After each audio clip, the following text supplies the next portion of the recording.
Sehat tanpa busa, kembalikan kebaikan mulut, pakai enzim sekarang. Jangan menilai orang itu mencintai dunia atau mencintai akhirat, karena kita tidak tahu. Bahkan kita juga melihat banyak di antara kita yang dulunya orang tua. Ini saya agak bergetar nih Syekh kalau ngomongin orang tua. Ya, jadi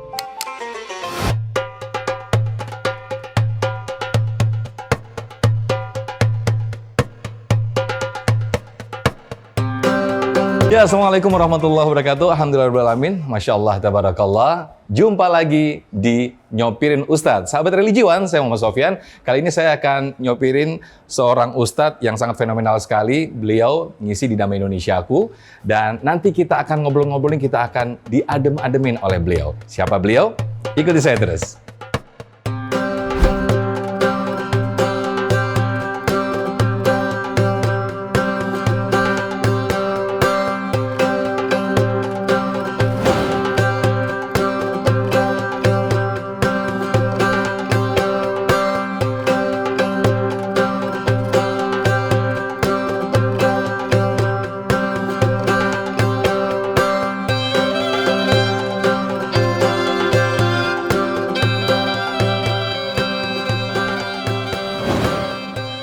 Ya, jadi sahabat religiwan, kali ini yang saya jemput atau akan saya barengin yaitu seorang pendakwa yang sangat terkenal sekali dengan programnya 1000 titik dakwah di pelosok Indonesia. Seperti apa programnya, seperti apa keseharian juga, nanti kita akan ngobrol bersama beliau di mobil ini.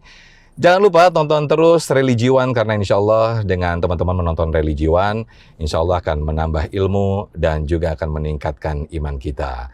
Jangan lupa, Religiwan, subscribe, like, and share.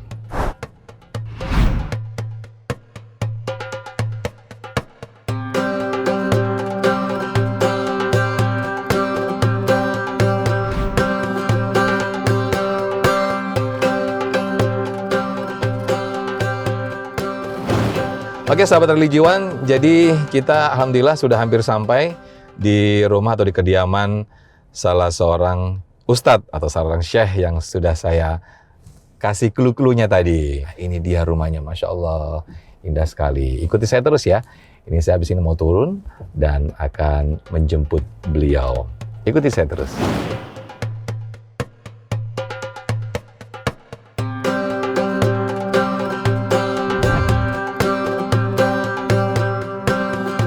Assalamualaikum.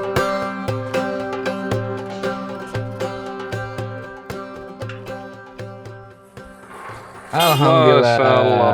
Assalamualaikum Syekhuna. Alhamdulillah. Sehat Syekh? Alhamdulillah. Masya Allah. Masya Allah. Nah, ini dia sahabat religiwan yang saya katakan tadi. Ini dia Syekh Muhammad Jaber. Sehat Syekh? Alhamdulillah. Alhamdulillah. Masya Allah. Kita nanti akan ngobrol-ngobrol di mobil. Dan sambil saya antrin Syekhuna untuk menuju ke lokasi. Udah siap Syekh? Bismillah. Oke, bismillah. Kita OTW Syekh. Fadhal.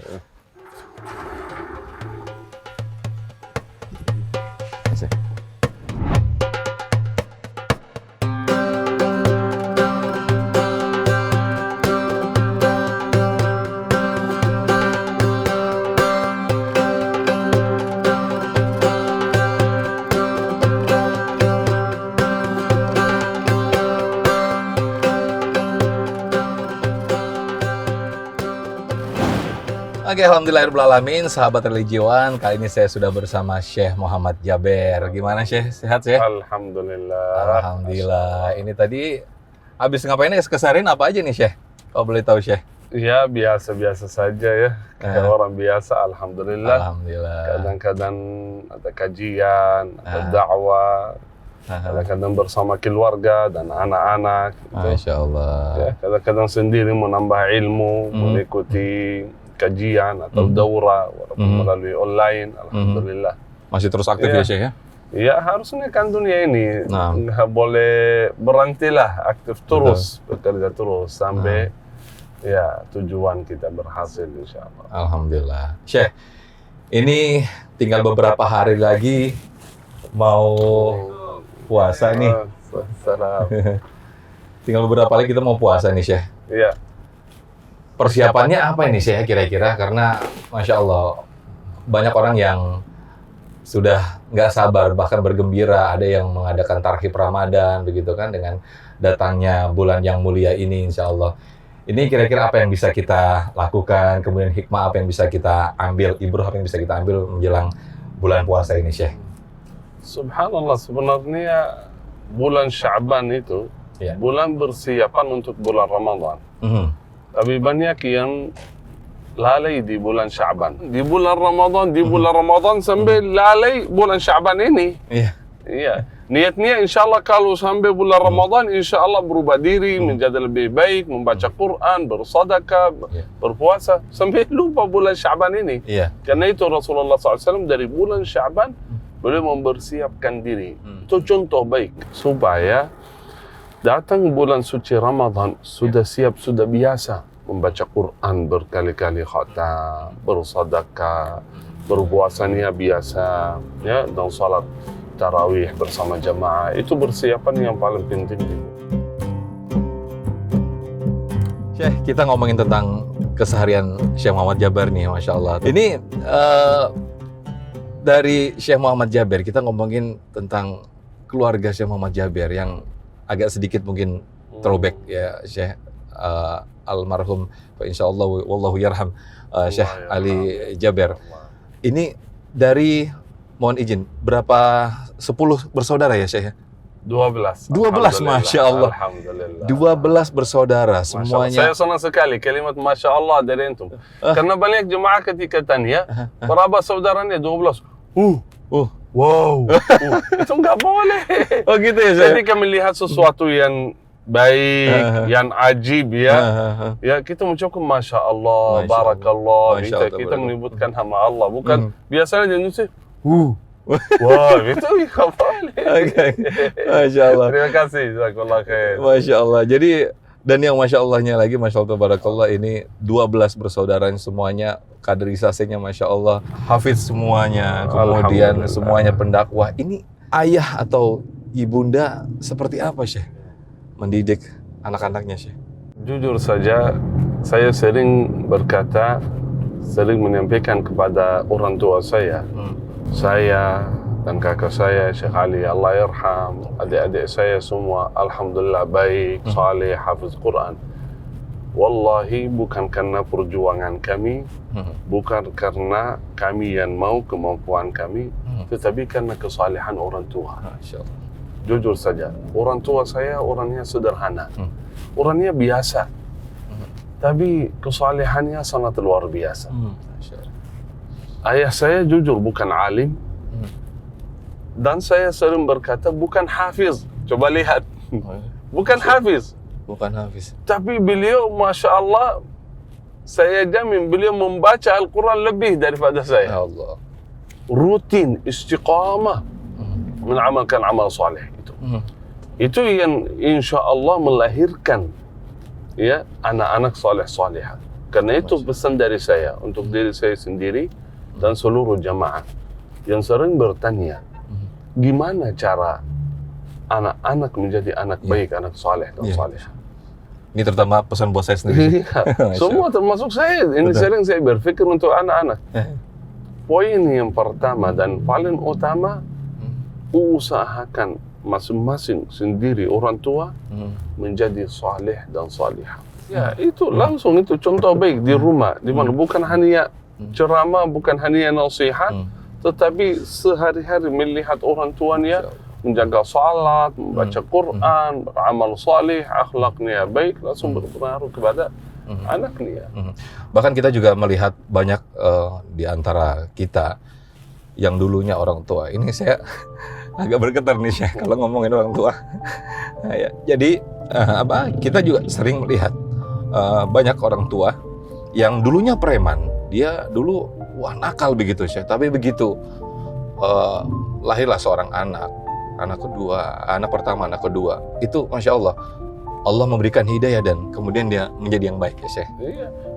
Bisa jadi anak itu menjadi sebab hidayah orang tua. Iya. Hikmah kepada Allah Subhanahu Wa Taala kita tidak tahu, tapi ada sebab. Salah satu sebab orang tua menjadi saleh. Tapi bisa jadi orang tua saleh, salihah, orangnya baik, tapi anaknya nakal. Bisa jadi. Allah Subhanahu wa taala, subhanallah, Al-Qur'an ini, As-Sunnah sudah cukup bagi kita menjelaskan semua yang kita hadapi dalam kehidupan. Contoh Nabi Nuh alaihi salam. Nabi, apalagi bukan orang alim, bukan orang saleh, Nabiullah. Nuh alaihi salam, anaknya nakal, kafir. Begitulah terus. Begitu. Terbalik, bisa ayahnya. Seperti ayah Ibrahim alaihi salam, Azar, kafir. Tapi anaknya melahirkan anak yang bertauhid, anak yang Nabiullah. Itu hikmah kepada Allah. Artinya apa? Innaka la tahdi man ahbabt. Kita yakin bahwa hidayah itu bukan milik kita.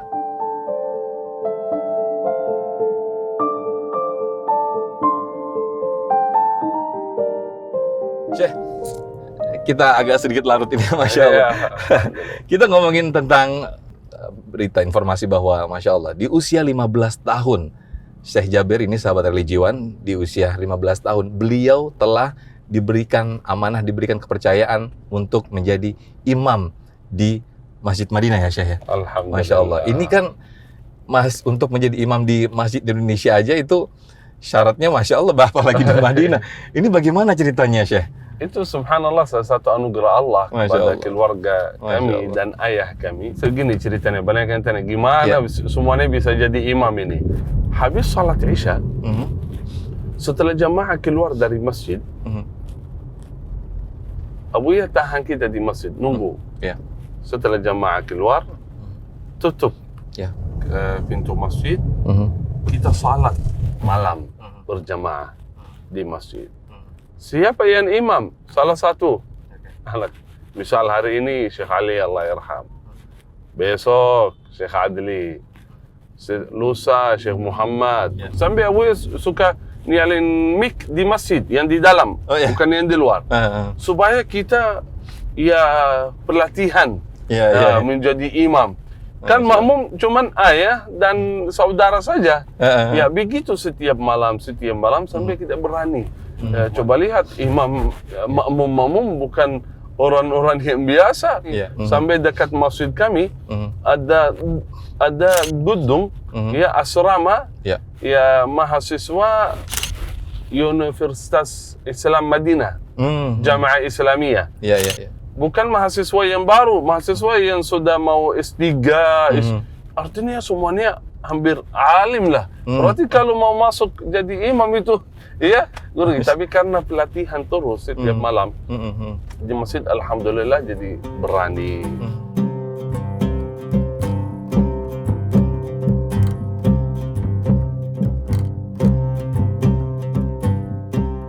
Baik, Syekh Muhammad Jabir, kita yang tahu sendiri, sahabat religion juga kita pasti sudah banyak yang tahu. Syekh Muhammad Jabir adalah salah satu pengisi atau penceramah di program Damai Indonesia Aku, mengangkat tema tentang hubbud dunia wa karahatul maut, atau cinta dunia sehingga melenakan atau melupakan akhirat ya Syekh. Ini satu tema yang sangat menarik sekali, yang itu pasti menegur kita semuanya, para jamaah dan juga para pemirsa Damai Indonesia Aku. Apa Syekh yang saat itu disampaikan dalam tema besar itu Syekh? Hubbud dunia wa hubbul akhirah. Cinta dunia dan cinta akhirat. Tidak bisa, tidak mungkin terkumpul dalam hati seorang. Dua-duanya. Artinya harus milih. Milih hubbud dunia atau hubbul akhirah.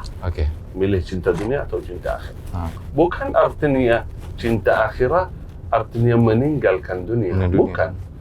Bukan artinya mencintai akhirat, mengharapkan ridha Allah, mengharapkan akhirat. Artinya meninggalkan dunia, meninggalkan kerja, meninggalkan usaha, menjadi orang miskin. Bukan. Jangan menilai orang itu mencintai dunia atau mencintai akhirat, karena kita tidak tahu. Karena cinta itu dalam hati. Betul nggak? Cinta itu dalam hati. Kita nggak tahu. Kita nggak tahu bagaimana. Artinya bukan melihat seorang yang punya mobil mewah, rumahnya mewah, orang kaya, langsung kita berpikir inilah orang yang mencintai dunia. kita melihat orang miskin, Ya. bajunya, pakaiannya, kehidupannya sederhana. Oh, ini orang betul-betul mencintai akhirat. Bukan begitu. Oke. Itu dalam hati. Hmm.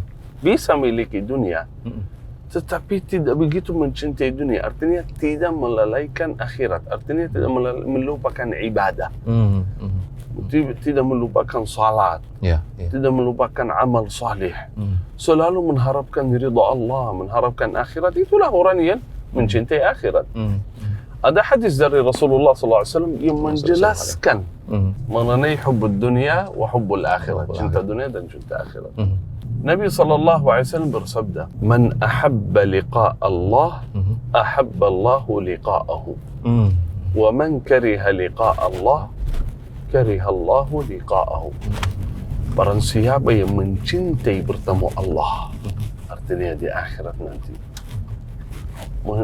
dia senang berkenan bertemu dengan Allah nanti di akhirat di surga, maka Allah pula mencintai bertemu hamba tersebut. Ya. Tapi ada Syekh, melihat banyak fenomena seperti ini Syekh, ada orang yang justru sepertinya kita melihatnya itu diberikan berlimpah-limpah sama Allah Subhanahu wa taala, harta yang luar biasa, mobil, rumah, segala macam. Tapi kita melihat langsung begitu ya, melihat langsung bagaimana beliau itu ibadahnya, akhiratnya itu ya jarang-jarang begitu. Ini pertanda apa nih Syekh? Orang yang justru bahkan membenci Allah begitu ya, tapi justru jauh dari Allah, iya, jauh dari Allah, jauh dari tapi ibadah, justru harta dan segala macam diberikan semuanya sama Allah.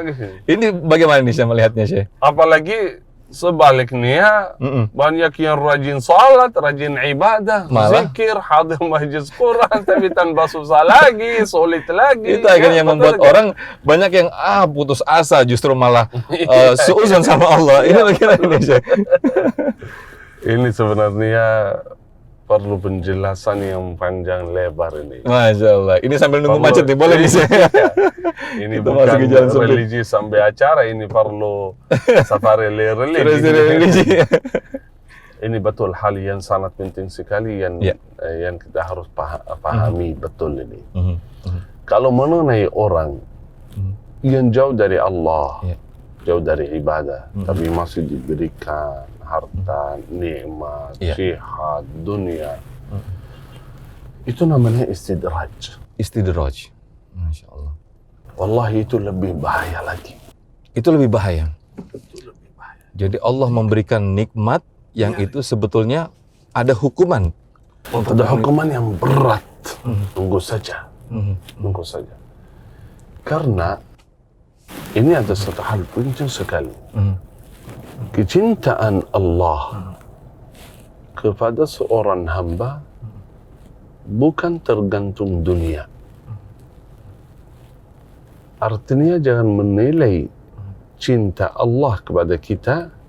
Kalau Allah mencintai, Allah memberikan kemudahan, kelancaran, rezeki yang luas. Bukan itu.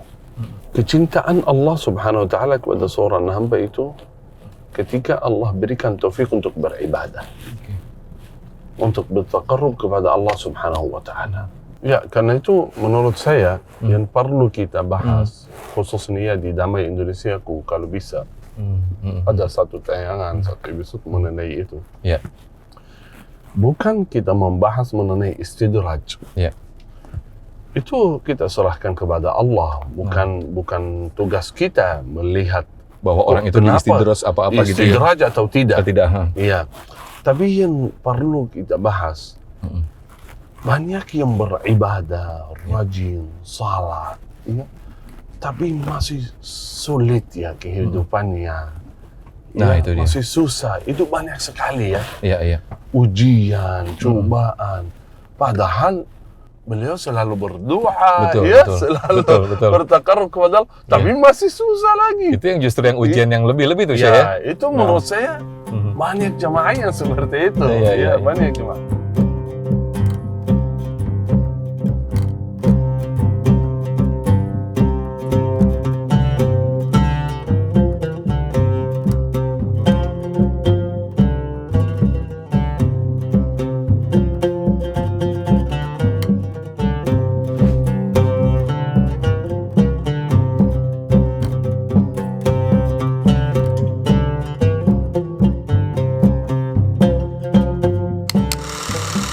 dunia ini ujian.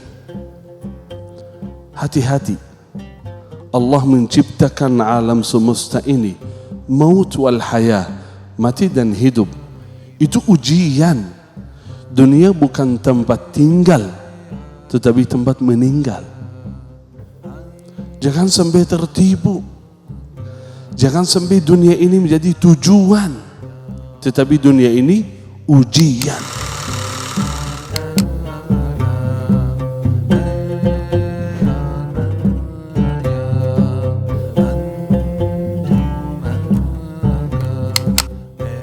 Syekh, ini kan mau mendekati bulan Ramadan. Nah, ketika bulan Ramadan nih, banyak nih orang, termasuk saya juga nih, Syekh. Biar seger nih. Nah, kumur-kumur saya sikat gigi, pakai pasta gigi, kemudian mouthwash kumur biar seger. Ini gimana hukumnya ya, Syekh ya? Boleh nggak tuh, Syekh?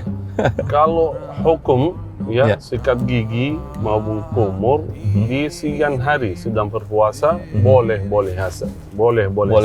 Oke. Tidak membatalkan puasa. Asalkan tidak membatalkan puasa. Tidak membatalkan puasa. Oke. Tapi asal produk itu, pasta gigi maupun mouthwash itu tanpa alkohol. Ya, produk yang halal, pasta gigi yang tidak deterjen dan mouthwash yang tidak mengandung alkohol. Oh, itu yang terpenting. Dan juga tidak berlebihan. Artinya jangan sering di pagi hari, di siang hari, di sore hari. Kayaknya nikmat itu, rasanya enak gitu. Jadi menikmati dia, menikmati itu, kumur-kumur terus bawa di kantong nih. Iya, cukup misal di pagi hari, kalau misal mau ke kantor, mau merasa nggak enak, bau mulut, sedang berpuasa, Sebenarnya ada satu hal penting. Kalau bau mulut itu sedang orang berpuasa, itu pahala. Nabi SAW bersabda, la khalufu fami shaim. Bau mulut itu di sisi Allah lebih indah dari wangi minyak misik. Misk itu wangi yang indah. Itu bau mulut itu lebih indah di sisi Allah Subhanahu wa taala. Kenapa? Karena bau mulut karena ketaatan kepada Allah Subhanahu wa taala. Itu luar biasa. Tapi kalau butuh misal berkumur atau sikat gigi boleh saja, tidak ada masalah asal tidak berlebihan dan milih produk yang halal tanpa alkohol. Betul.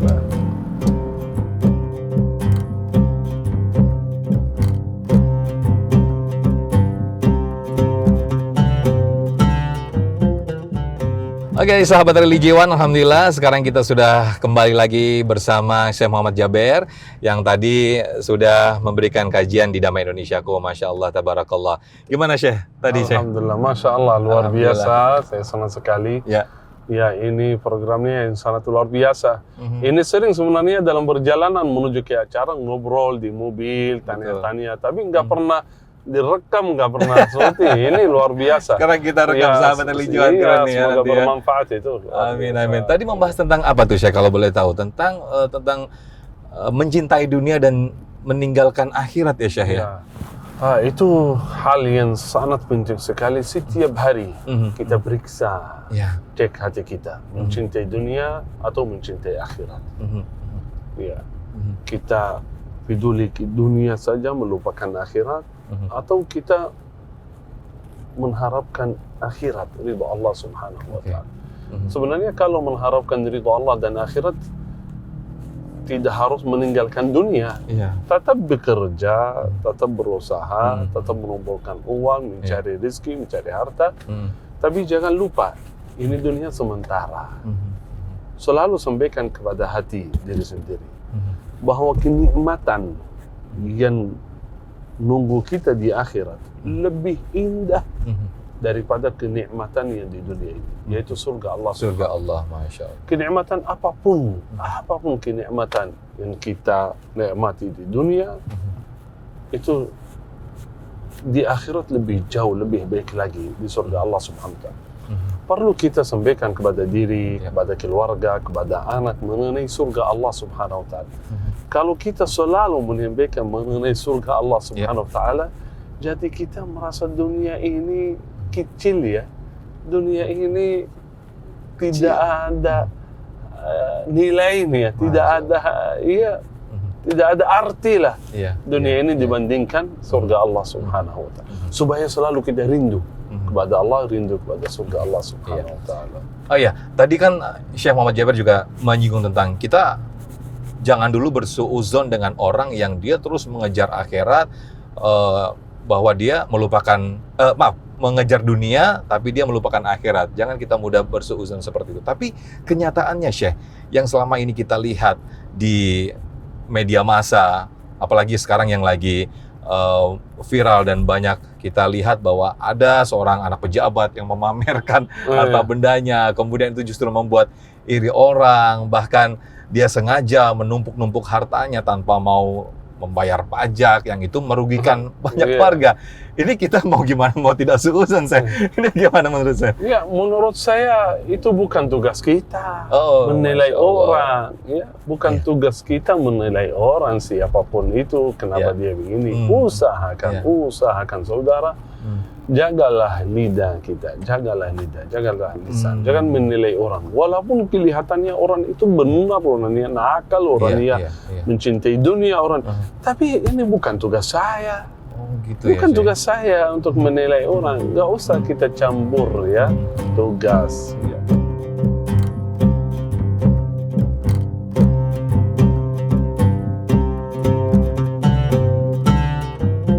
Aturan pemerintah itu urusan pemerintah. Urusan pemerintah Iya, pemerintah. Jangan campur tangan. Jadi tetap kita kembalikan ke hati kita masing-masing, tetap bersih hati. Gini, ada satu hal yang penting sekali.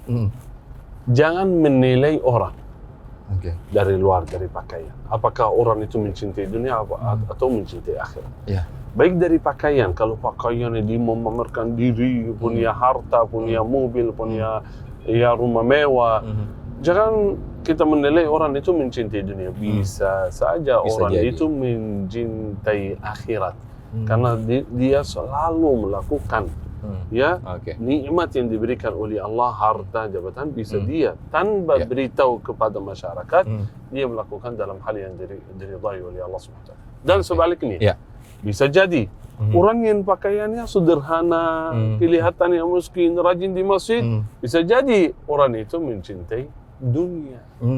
Dia nggak miliki dunia, tapi dalam hati dia ingin dunia. Dia berusaha mencari dunia, tapi nggak dapat. Dia mencintai dunia walaupun tidak dapat dunia. Berarti cinta itu dalam hati. Tidak bisa kita melihat. Karena itu serahkan kepada Allah SWT. Yang penting kita jangan sampai kita kejar dunia, cinta dunia, tanpa sadar kita merasa mencintai akhirat, tapi kita ternyata mencintai dunia. Nah, Syekh, ini saya teringat tadi saya menyinggung tentang pakaian. Nih, sahabat religiwan, ada yang menarik nih. Ngomong pakaian nih saya. Ini sahabat religiwan perlu diketahui bahwa ternyata ada Syekh Jaber ini taping untuk acara Kultum yang nanti insya Allah akan diputar di TV One menjelang buka puasa.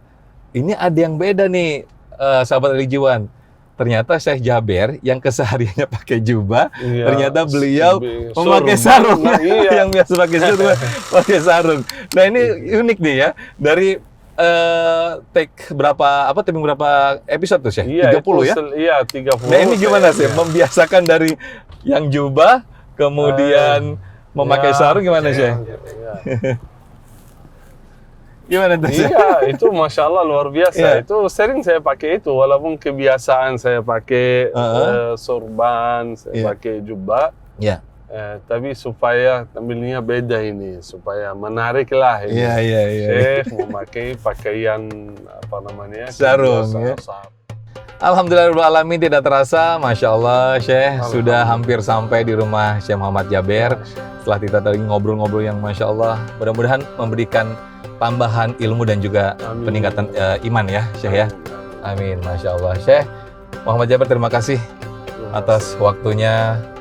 Udah mau saya bawa keliling-keliling. Syekh Muhammad Jaber, jazakumullah khairan, sehat selalu.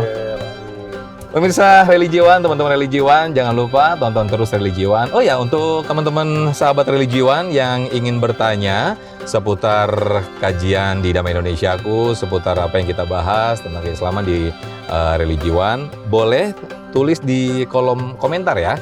Untuk Anda yang mau tanya silakan, nanti insya Allah akan dijawab oleh guru-guru kita, oleh ustadz kita, oleh Syekhuna insya Allah nanti dengan guru-guru atau ustadz-ustadz yang lain nanti bisa dijawab. Baik, itu aja insya Allah. Teman-teman dari sahabat religiwan jangan lupa subscribe, like, and share. Saya mau ucapkan terima kasih. Jazakumullah khairan. Wa iyyakum. Assalamualaikum warahmatullahi wabarakatuh.